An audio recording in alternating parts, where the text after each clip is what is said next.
News 46 is brought to you in part by... Have you been injured from a slip or a fall? Do you stand or sit all day? If you answered yes to any of these questions, then you're probably having back pain. Dr. Kevin Nozawa has joined Dr. Tenori and Specialty Medical Center. Dr. Kevin Nozawa has been an expert in chiropractic care for over 15 years, specializing in chiropractic adjustments and physiotherapy. Working together with Specialty Medical, Dr. Nozawa will provide you with the care you need to feel well again. Call Dr. Nozawa to make your appointment today, and he'll help make the pain go away. Earlier, we highlighted Governor Sandoval's main reform proposals for education. Now let's talk about his government proposals. First, create by executive order the Office of the Inspector General to eliminate waste, fraud, or abuse in government. The office will join the existing Interval Audit Division in reviewing, auditing, and evaluating state spending. Sunset every licensing and advisory board on the books, more than 180 now, by the end of 2013.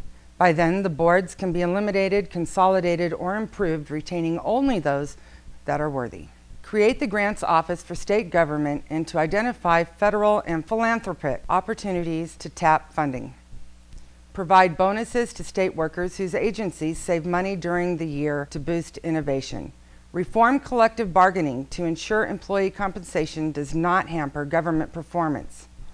Reform the public employees' retirement system so future employees can join a defined contribution plan much like private 401ks instead of the current defined benefits plan, which Sandoval said is financially unsustainable. Work toward consolidating departments of transportation, motor vehicles, and public safety to save untold dollars, which would be reinvested through the state highway fund, create jobs, and improve services.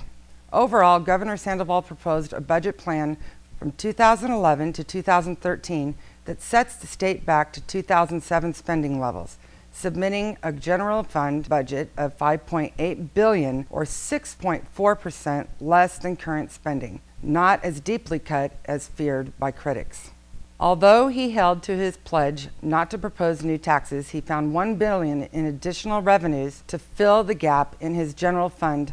About half those revenues came from so-called relocations, including the two biggest items, $2 million in room tax collections that were supposed to go into a fund for teacher raises and $190 million in insurance premium tax that won't be collected for several years, but against which the government will borrow for now. The two other major revenue shifts Sandoval used to balance the general fund come from contributing the diversion of a 9% property tax collection to help pay for $121 million in higher education costs and from proposing a legal change that will allow schools to use as operating funds $425 million in reserves that had to be set aside for the replacement of bond debt. Sandoval also shifted some social services responsibilities from the state to county governments, including for child welfare, youth parole, emergency medical services, and some mental health programs. Also, in his budget plan, Sandoval called for an overhaul of the state's economic development program, increasing its budget by 50% and working with more than the private sector to create jobs.